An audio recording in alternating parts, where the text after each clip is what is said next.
Hello. Um, Welcome to the Institute for Humanities presentation of Dr. Dhanashree Thorat, who is going to be talking to us today about what is the digital humanities anyway. Dr. Dhanashree Thorat is an assistant professor in the Department of English here at Mississippi State. Dhanashree, thank you so much for joining us today. Thank you so much for having me. I'll just remind everyone who is tuning in, thank you very much for joining us. And if you have any questions for Dr. Thorat as she's giving her presentation, please just put the question below the presentation in that kind of feed area, like a comment, and we'll be sure to get to those at the end. So without any further ado, Dr. Thorat, I'll hand it to you. Thank you so much, Julia, for having me here. And thank you, John, for all your help getting everything set up. Let me try and share my screen so we can see if the first step of the digital humanities will get us somewhere. So give me a moment while I do this. And Julia, please tell me if you see the screen. Yes, I'm starting something. Yes, I see. It looks like a PowerPoint a little bit. Yes. All I'm right, just going great. to keep my PowerPoint in the browser so it's easier to switch windows. And what I'm going to do for you today is give you some examples of what DH projects look like, some introduction to the field, and then end with some pointers on where you can learn more about the field if you are interested. I have to say before I start that it's really exciting to be here. I'm still a relatively new person to Mississippi State. And the last talk I did on campus was actually my job talk. Oh, wow. So this is a little bit more informal and a little bit less stressful. So I should like hope this. so. So let me share what I have with you. And Julia, if I cut out at any point, please just get my attention in some way and tell me to stop. Okay. So to get started with this, let me just give you a brief introduction to where the field has come from. This term digital humanities came about in the early 2000s, and the very first publication is widely considered to be this companion to DH, which was published in 2005. Before this, the term that was being used to define this kind of field, this set of inquiries, was called humanities computing. And then there was a lot of discussion about whether the term computing in there would turn off humanities scholars, whether it placed too much emphasis on computing technologies, digital technologies, and how do you really center humanistic inquiry in this field? And so digital humanities kind of became the more popular term. And I think it was really that 2009 MLA conference where people were tweeting a lot, talking about DH. There were a number of panels, and there was basically a critical mass of people. And that's where this field really kind of took off. In terms of where the field comes from, there's a lot of different kinds of origin stories. So one story traces DH back to Roberto Busa's work from 1950 to 1970. He worked for 30 years to basically produce this corpus of Aquinas's work, and he worked with IBM. And that kind of puts DH or traces DH to a particular line of work in computational text analysis. Some of the DH organizations today, I think it's the ACH, which still has an award named after his work. But in the last several years, there have kind of been these counter narratives, counter origin stories of where the field comes from. And one of these narratives, for example, evokes Black work or Black journalism and Black sociologists, Black people who were Black scholars who worked with data to basically challenge systemic racism.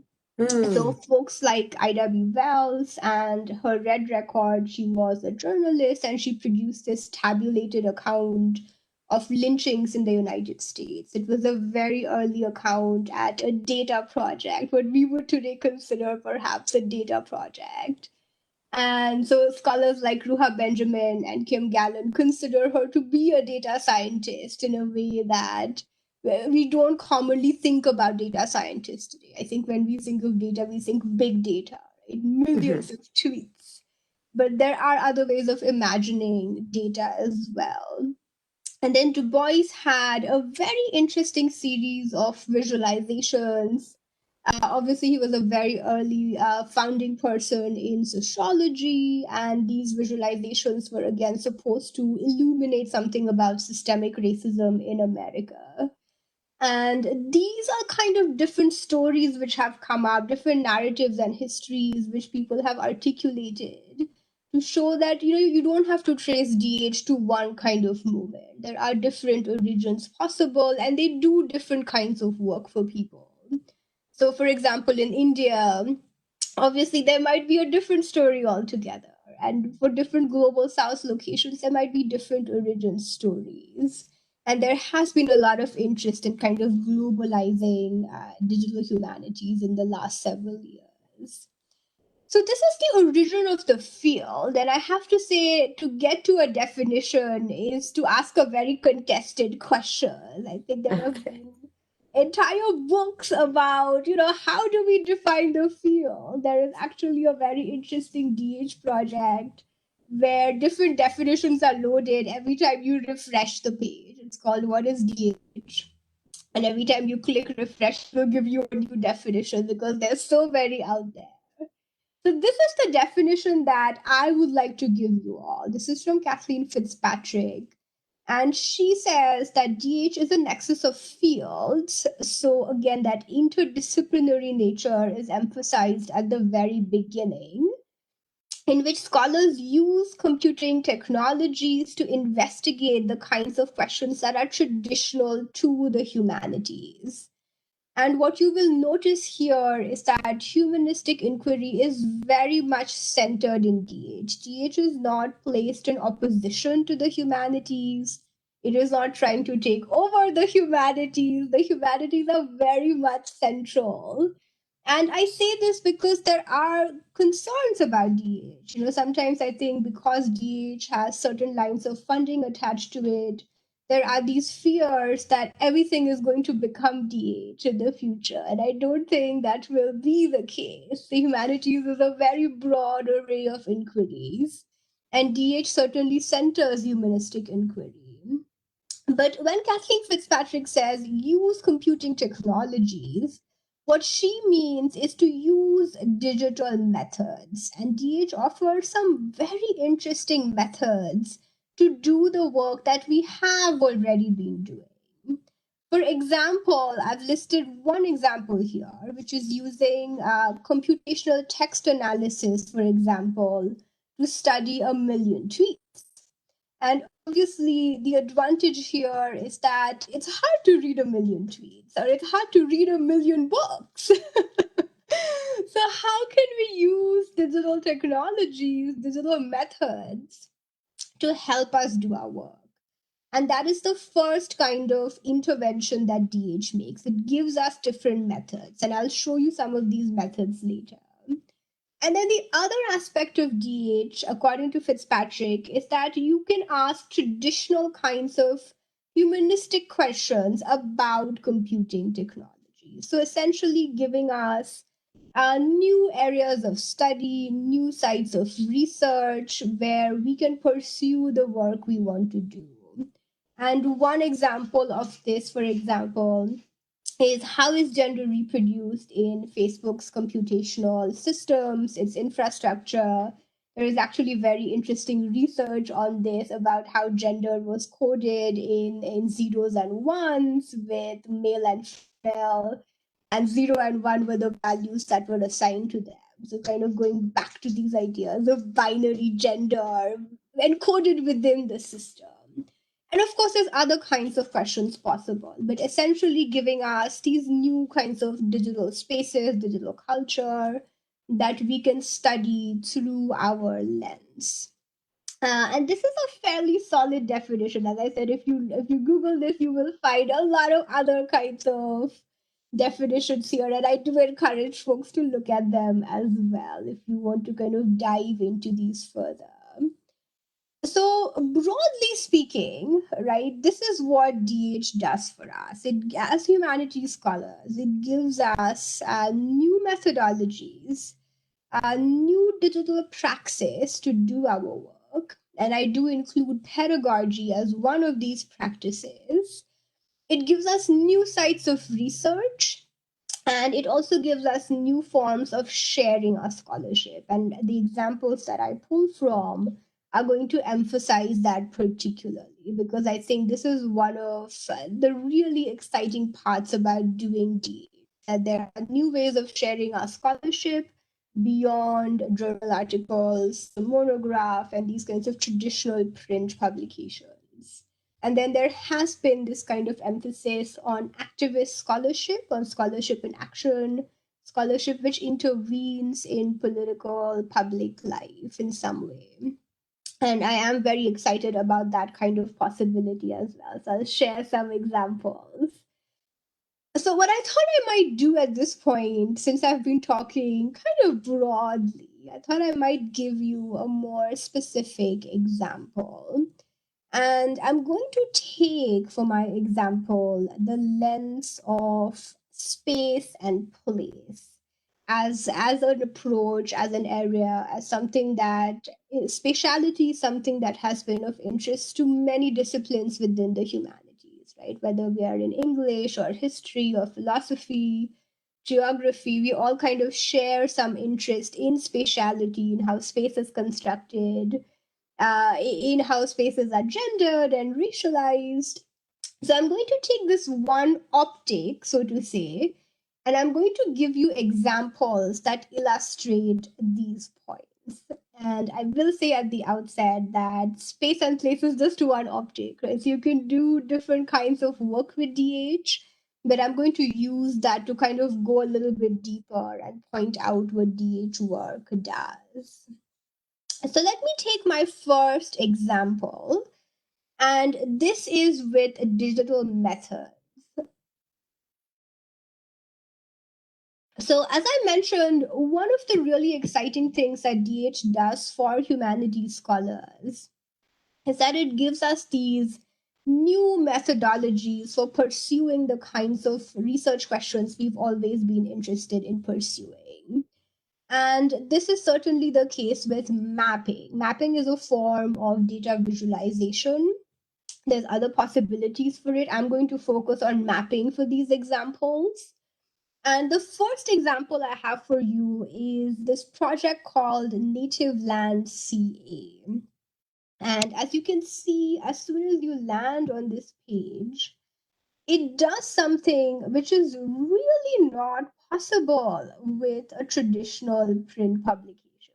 There is really no way to print this and to have it do the same thing. And essentially, what this project is visualizing is the various indigenous nations in America.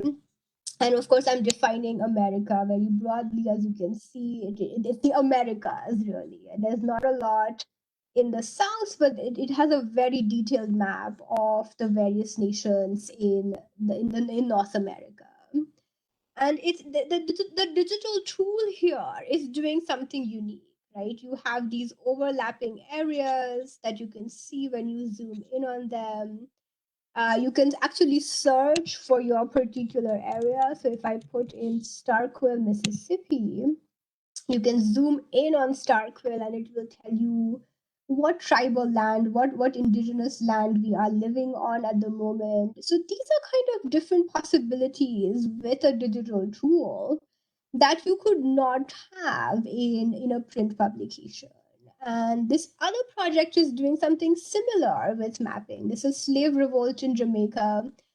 This is a history project, and what they have produced essentially is an interactive map that plays through this revolt in Jamaica. So every time you click somewhere, it's going to visualize the movement of people, of of the rebellion, of the troops, and you can click on individual areas and it's going to tell you what happened there or on the side. So it's a very kind of interactive way of engaging with this scholarship.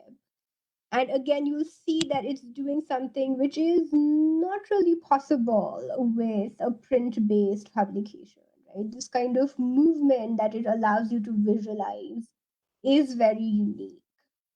So to bring you back to where I'm going with this is what I want to illustrate for you through these projects.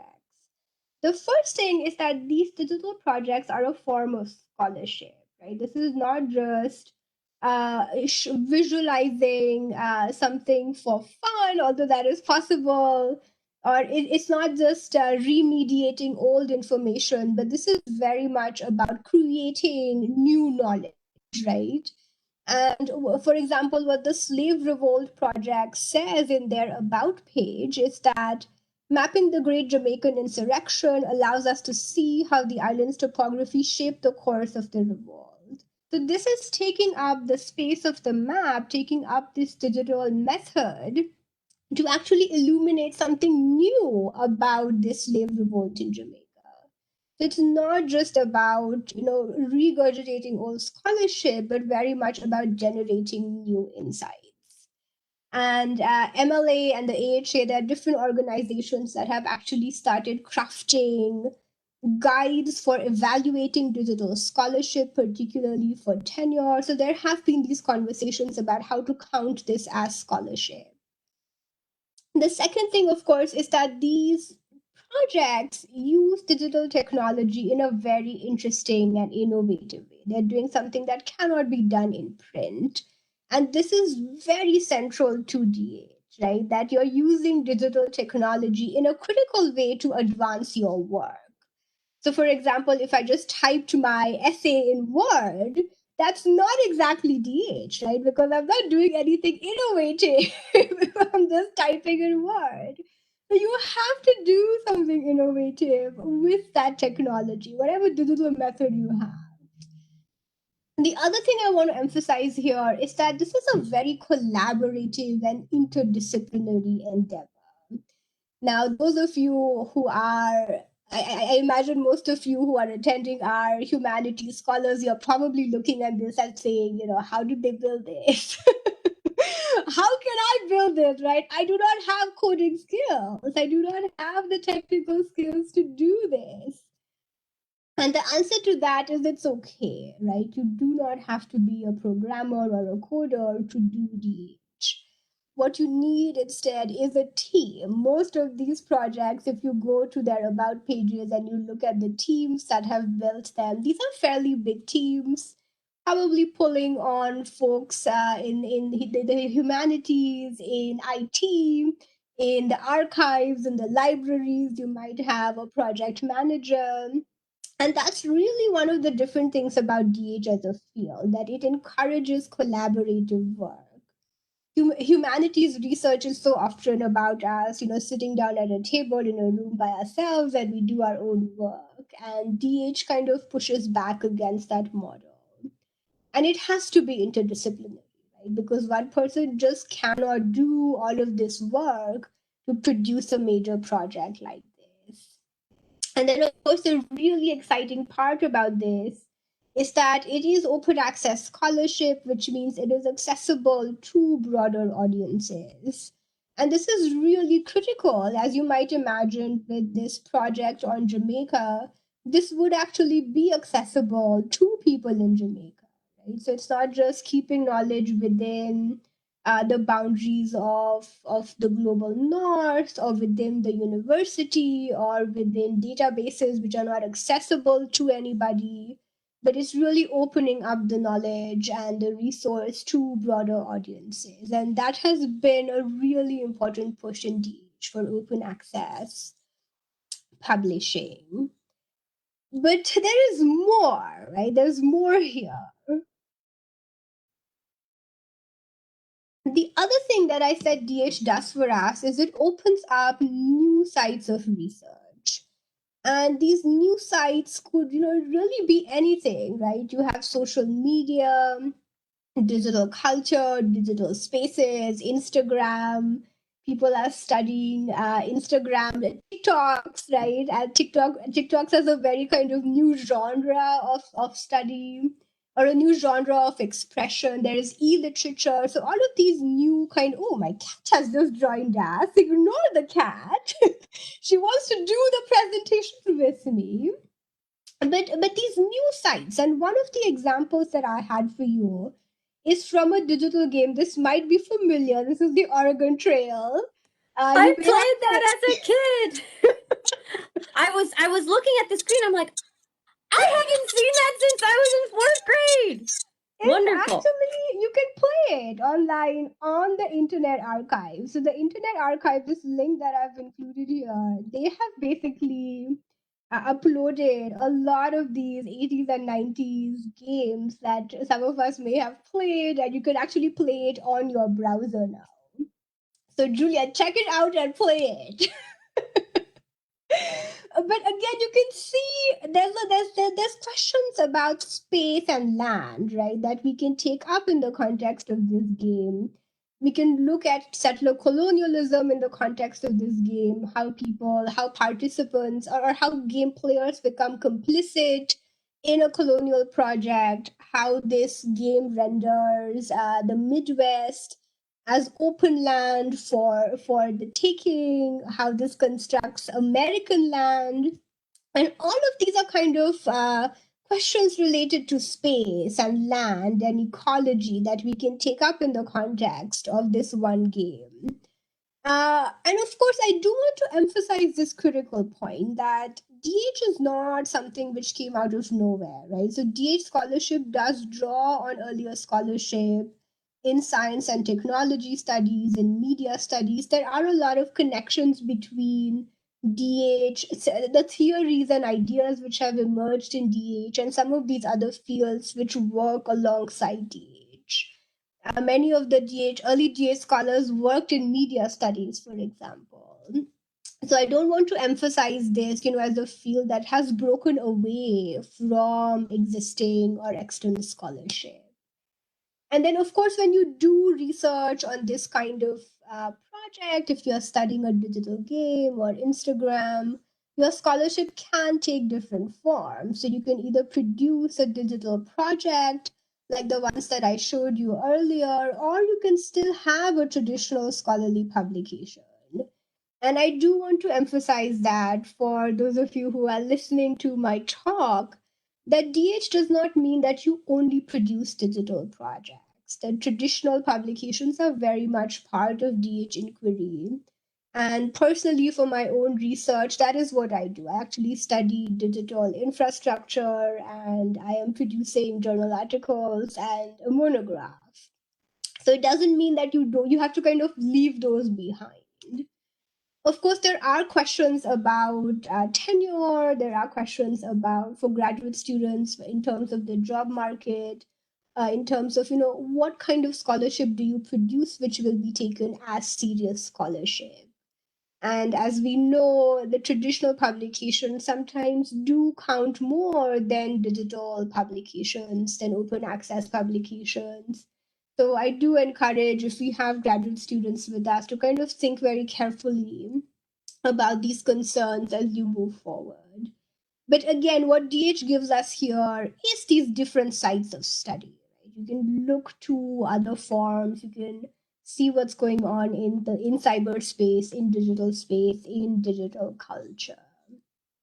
And then the last idea that I wanted to emphasize for you here is this idea of scholarship in action, or activist-based scholarship.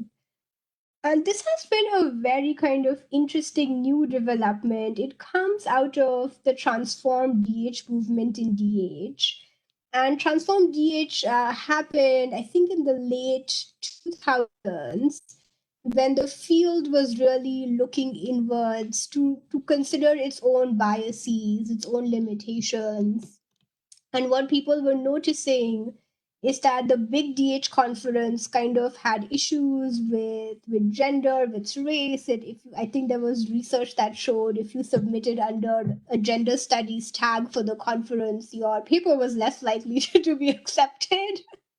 So the field has had these kinds of issues. Some parts of the field are very much oriented around white voices. They reify the white canon. This has been true with digital archives, for instance. And so there was this kind of movement for us to be more attentive about these issues and address these erasures.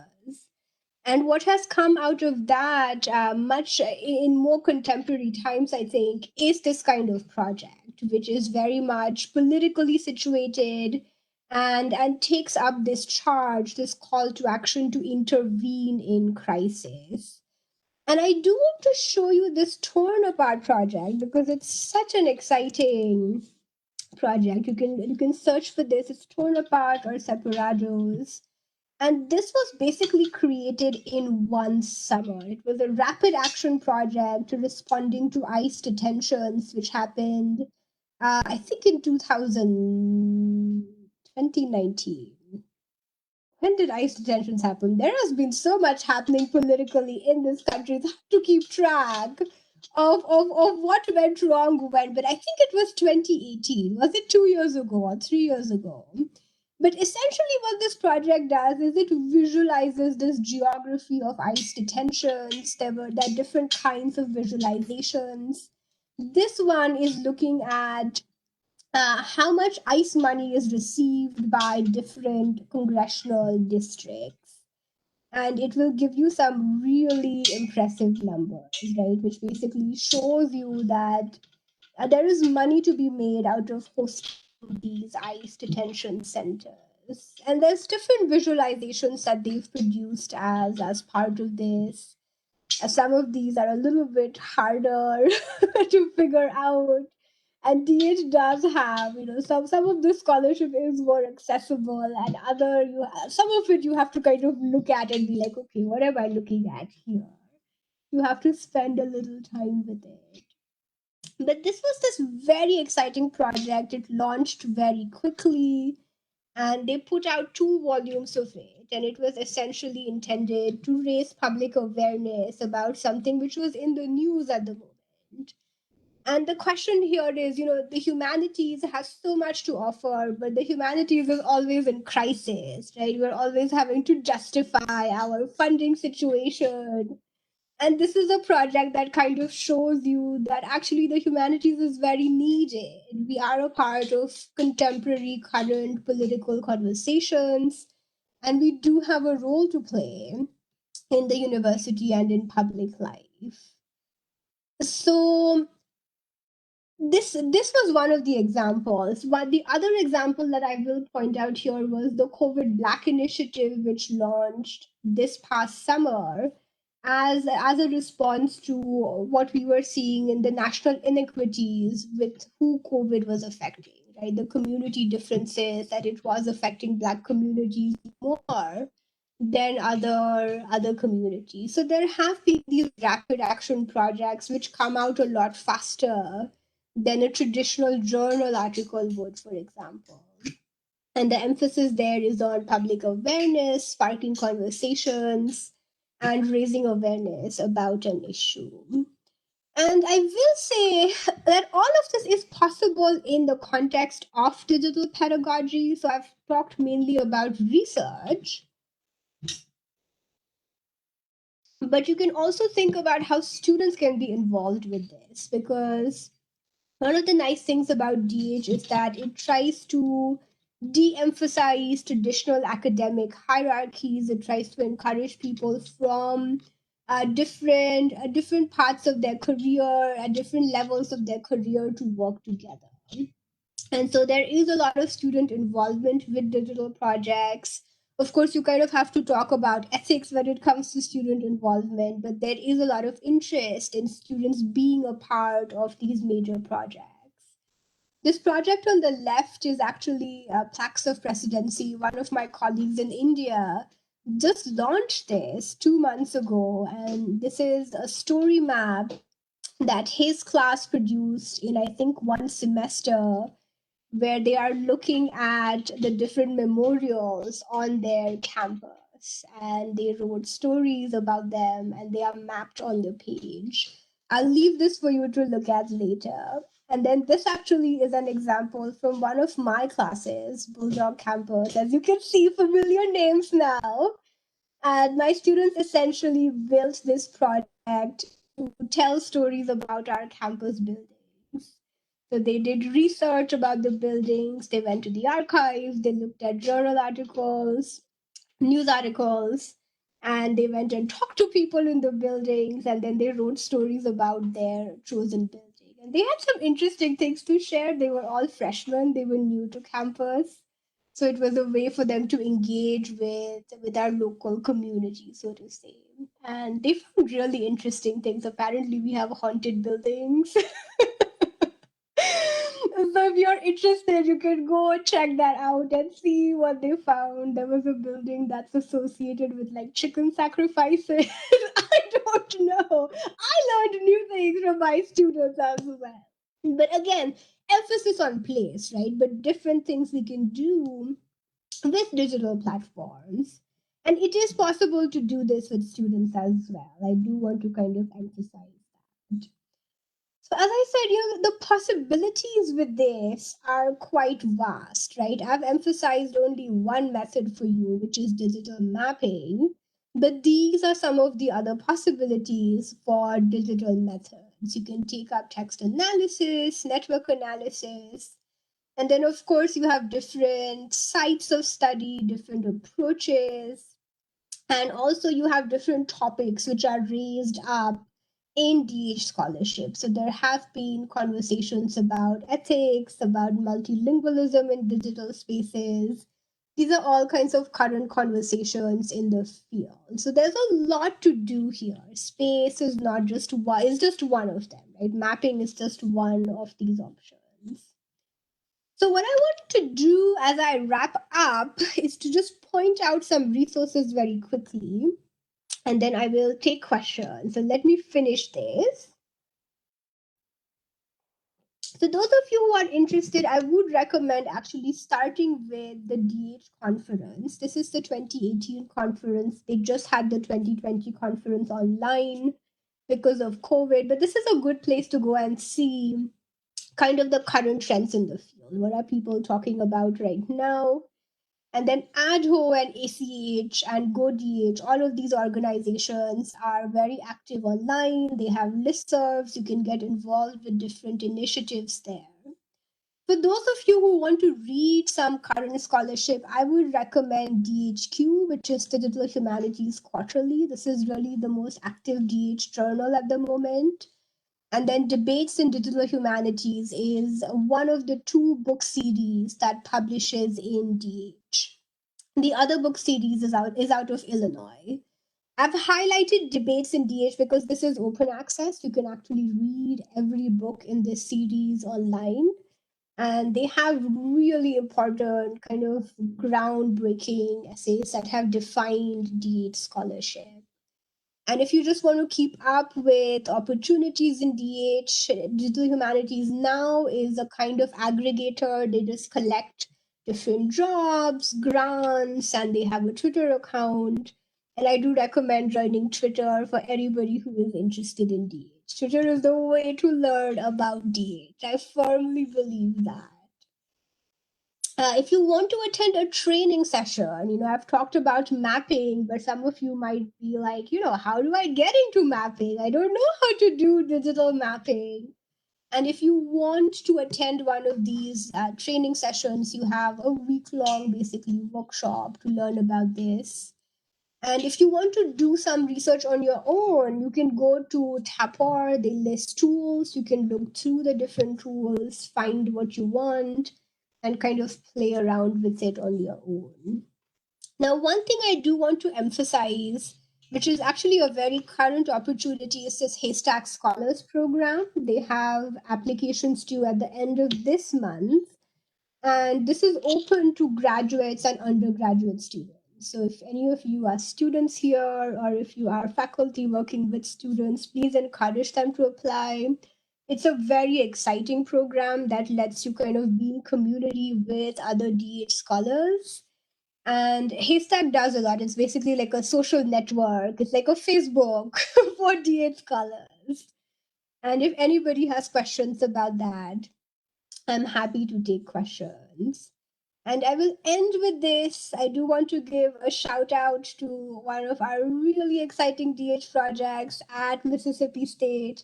This is a shaky truth. It does come out of history. So, Julia, shout out to your department and Judy Ridner. And of course, we have a lot of kind of different conversations and groups on campus, which may not be directly related to DH, but which pursue work related to DH. So I do recommend taking a look at these. And I think in interested faculty, you have folks like Scott DiGiulio in classics, Joe Thompson in history. So we do have folks around campus. We just don't, I think, have like a consolidated group. If anybody is interested in consolidating a DH working group or something of that sort, I'm definitely down for that. So I will stop here. Thank you so much, Julia, for having me. And please ask me questions. Well, thank you so much, Dhanashree. That was fantastic. I have worked around digital humanities projects before and never really quite understood what was going on. So your definitions and your examples were really helpful. And we are already getting questions in. I'll just remind our viewers, oh, and I'm going to clap. I'm sure everyone is going to be clapping. The clapping part of presentations is always awkward because you can't get that lovely sound that we crave. I should get a clapping sound buzzer or something. I know. Or snaps. But thank you very much. We do have questions already coming in, but I'll just remind those of you who have been listening to and watching and enjoying the presentation that if you have a question for Dr. Thorat, please just write it in the comments underneath where you're seeing this presentation, and I'll be sure to ask it on your behalf. So I'm just going to jump in with my questions if I can. I'm just going to take the privilege of being the moderator here. And I just kind of wanted to ask, how much digital humanities is open access? Because I know open access is a word that's often associated with digital humanities. And it makes me kind of wonder, like, does this mean that much of our research will be available for free? Is this going to affect how publishing happens or peer review or digital projects peer reviewed if they're open access? Could you talk about that a little bit? Yes, so this is a big emphasis in DH, and I do think it's one of the key differences between traditional humanities fields and DH. Because the idea here is that what we produce it should be approachable, it should be accessible, and we should be able to have broader public audiences engage with our work. I do think a lot of DH projects are open access.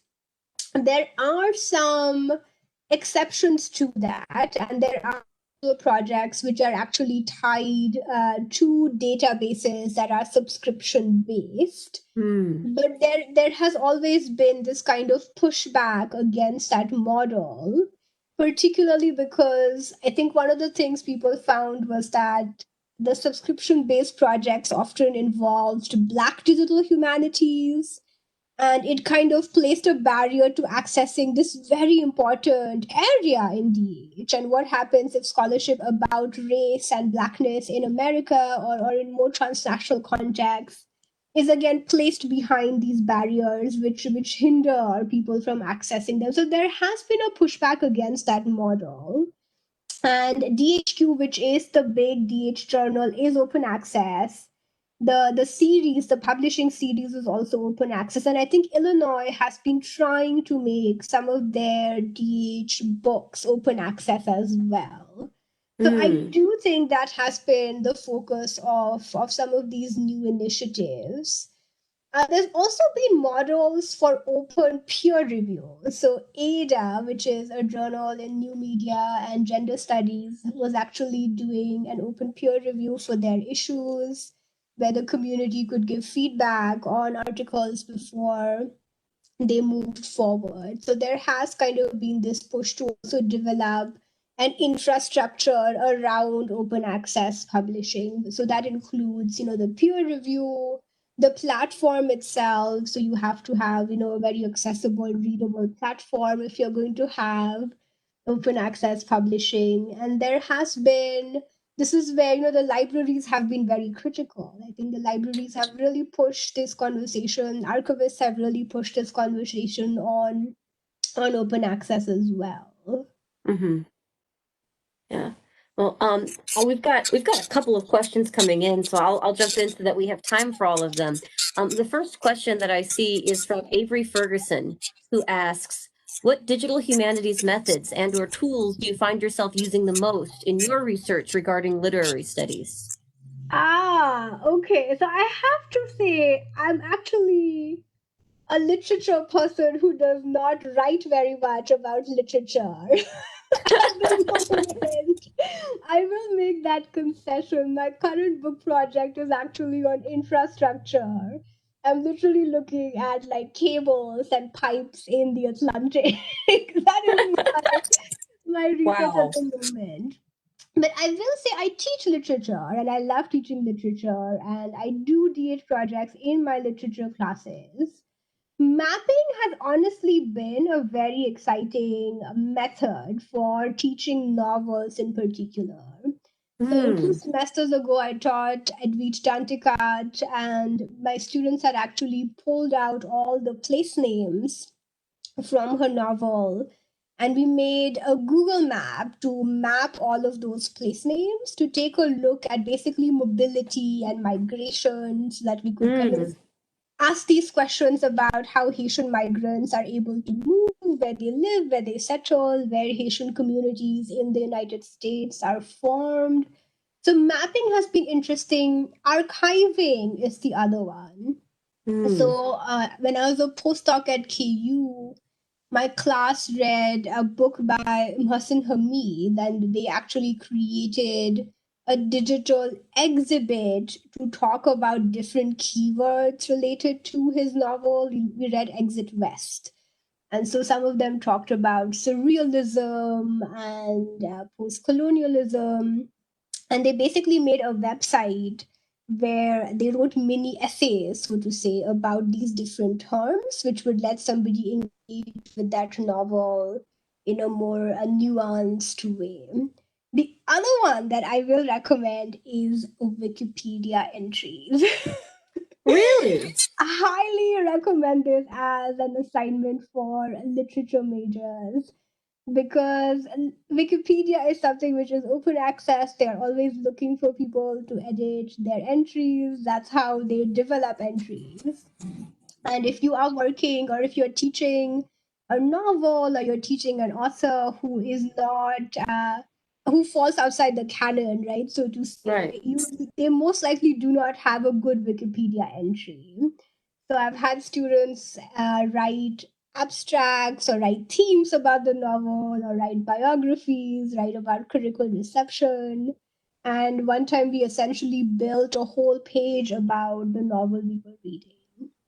So it's a very interesting assignment. I think it's probably something that gets the most eyes, right? So I think for the students, it's like, oh my goodness, I'm actually doing something that a lot of people are going to read, Wow. and it changes the way they think about their work in the humanities classroom. I think they're more attentive to what they are writing, to how they are saying things. We talk about plagiarism because Wikipedia will flag plagiarism like this. They are very fast Mhm. about it. So you can have like all the conversations we would have about sources and ethics and writing style and tone and Mhm. audience, but in this different kind of context. So, That's so, so fascinating. I would say to just repeat what I said: mapping, digital exhibits, and Wikipedia. Those are kind of my three go-to things in the literature classroom. Right. And that brings more attention to some of those works that aren't necessarily in the canon. So fantastic. Exactly. Wow. Well, questions are pouring in, so I'll go on to the next one. The second question is from Kay Mercado.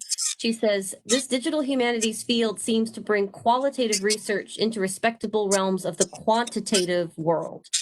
Do you find this to be so?" I'm not sure I entirely follow the question. Could you repeat what the first part of it? It brings the qualitative. Yes, it says the digital humanities field seems to bring qualitative research into respectable realms of the quantitative world.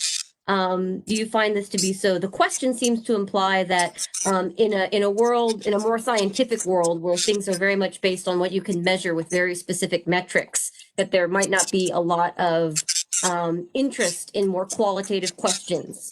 So does digital humanities help this kind of more metric-based science entertain more qualitative questions, more humanities-based questions? Definitely, definitely. And I think this has always been a source of tension, right? Particularly with areas like big data, which is the emphasis in many fields at the moment. And, what do you get out of big data research? What is big data? What do you get out of small data? What if you don't have a million tweets? What if you only have like 1,000 tweets? It is still a big number, in its own Yeah. way.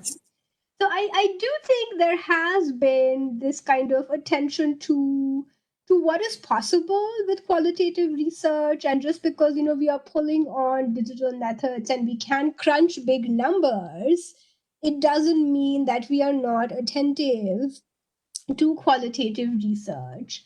I will say one of the kind of pushbacks, in fact, against quantitative research has been in the realm of data ethics and data justice. So, 2 years ago, Jessica Marie Johnson published this really germinal article on digital Black studies. And she talks about Black data, the fact that data in our archives is not apolitical, right? I think she terms this as data is the evidence of terror, because this is all data which is collected about enslaved people in ledgers and ship manifests and so on. And so if we talk about big data, if we are kind of aggregating and pulling all of this data together, are we actually attending enough to where that data comes from, to how it is collected, who collected it, how it's going to be used? And of course, this is very timely because of datafication. We know that Facebook is collecting our data. We're on Facebook Live. They probably have all our information at this point. So all of this data is being collected, right? So there are these possibilities for quantitative work, but I think that issue of ethics and what we do with that data are still very much in the realm of the humanities. But yes, definitely there is this emphasis on mixed methods, right? DH does open up these possibilities for working with big data, but that does not mean that qualitative research is de-emphasized. That's definitely not the case. Right. And that was one of the things that I was really excited about when I was listening to your talk a few minutes ago was this wonderful marriage of what we think of as more traditional humanities and what we think of as something more scientific based or more numbers based or math based or metric based. Because, humanities and the sciences are not in two distinct worlds that have nothing to do with each other. They clearly are melding all the time. And digital humanities seems to really bring that out. So I have another question that's come in from Dan Punday. I think you know who he is. Yes. Yes, I think you know that name. He asks, do you have any advice on helping to build a culture of digital humanities here at MSU? Best to start with supporting faculty, student projects? Do we start with infrastructure? What do you think? So I will speak from my experience at UF, where I was a grad student, and this was when UF was starting to kind of, we had people in different departments who were interested in DH in the same way that I think we have at the moment at Mississippi State, but there wasn't that kind of consolidation, or there wasn't an infrastructure quite in place. And I think what helped at UF, there was a working group which got going, which kind of started bringing people together. And the DH working group eventually started doing a yearly DH event. They did, it's called the Dat Camp. It's like an unconference. That's literally what it's called. So it's not as formal as a conference, but basically to bring people together for conversations and to enable networking to happen. Because what you need for DH projects to get off the ground is collaboration. For example, right now I don't really have any project partners in the computer sciences, for example, right? And that department would be a very interesting department go to and to talk about some of these issues, right? How can their students be involved with our work? How can we be involved with their work? Because most likely they are doing work on data in some way, right? These conversations that I've just talked about. And so we have to have a way, I think, for people to start networking and collaborating. And I think building the technical infrastructure is maybe even second to building the scholarly infrastructure first, and to have these conversations with people and letting people determine what kinds of projects they want to take up. And I say that because DH has so many different possibilities, and it's really hard to decide what kind of infrastructure you want to invest in. I know, for example, that the libraries here has been working on an Omeka subscription. So we now have access to Omeka as a platform to build digital archives and digital exhibits, and that's one possibility. But there's so many other options for DH projects that it's really hard even for established centers to say we are going to invest in all of these or even invest in some of them. So I do think, based on what I see right now and my own needs at the moment, if I may be selfish here, Dad, Yeah. it's about how do we get that collaboration started? How do we get people from different disciplines talking to each other and having these conversations across our disciplinary silos? I think that is really crucial. If there was a possibility for a grant funding initiative on campus for DH initiatives, I think that might also be really interesting. There have been models for small grants, for mini grants, basically, where faculty, for example, are given grants to integrate a DH component in their syllabus, or a grant for a student to take up a mini project. And sometimes the smaller grants, obviously, are not enough to do big projects, but they are enough to kind of get people started, to get people interested, and maybe work towards a bigger grant funding. And that model actually worked at KU, where I was a postdoc in a DH center, and that center offered small grants for faculty and also for projects. So the funding issue. Funding, Dan. Maybe a department chair with a lot of clout could start getting some of those things started. I'll go ahead. Thank you, Dan, for that question, and thank you, Dhanashree, for that answer. It is very exciting, the possibility of having more digital humanities on campus. And I'll just also mention that there is some interdisciplinary work going on with the Interdisciplinary Forum, which, if I can be selfish, as an Institute for the Humanities program, we are having rolling submissions right now. If anyone would like to present something, a work in progress, an idea of how to bring more digital humanities to campus, maybe this semester. So more information is on.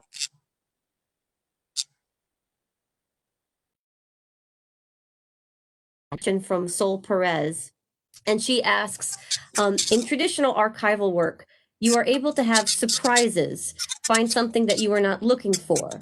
Do you think that with the digital archives that is possible, considering that it seems that the archives depend on what some sites might upload? So, that maybe if a digital archive site doesn't upload everything, just specific things depending on its project, it doesn't allow the researcher to have those surprise moments.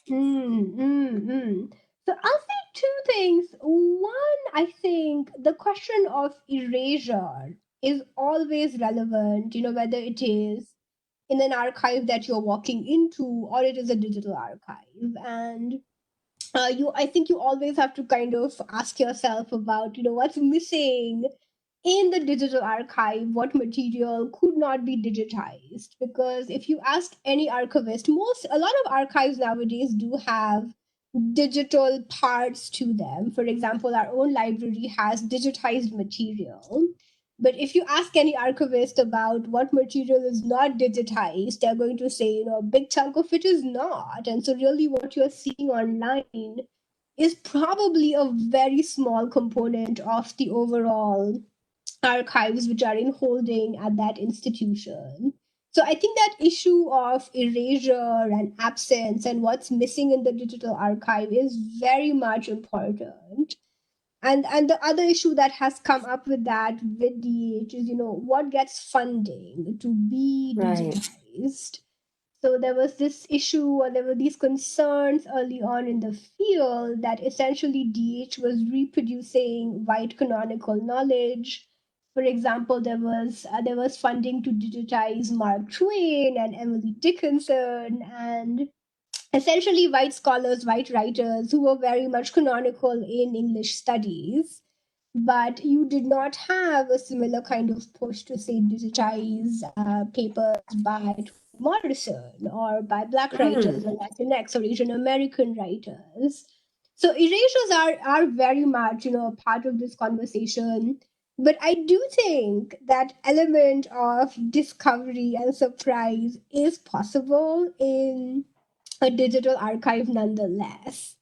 And I say this because I was just actually Googling in our Indian archives. I was not Googling, I was searching within their interface for material related to telegraphs. And the things I found in that search, right, were things that I just did not expect. So I think you don't have the same connection to materiality, right? I think you're not visiting the archive and you're not pulling things out and opening Right. them and maybe sneezing Mm-hmm. with the dust. So that is missing, but I do think the archive will still throw up its surprises for you. I think for those of us who are used to visiting the archives, that missing element of touching and holding the material, Yeah. it's definitely there, right? I will acknowledge that for sure. But you will be surprised with digital archives as well, just because you just don't know what you might find, and the way things get tagged, the way things get categorized. There are different ways of organizing within digital archives that I think can help kind of illuminate connections between material, between archival material, or show you something new that you did not expect. So I Right. would say, one of the interesting things about digital archives is actually those kinds, the computational choices which are made in presenting that interface, right? How is the search algorithm working? How do tags work in the digital archive? How does metadata work in a digital Mm-hmm. archive? I think though that's where you might see something unexpected. Right. And people are still doing a lot of that work, a lot of the kind of categorizing or tagging or creating the metadata or figuring out where and how to put information is still something that people are doing, even if they're using digital tools and putting it out there on a digital Definitely, format. Right.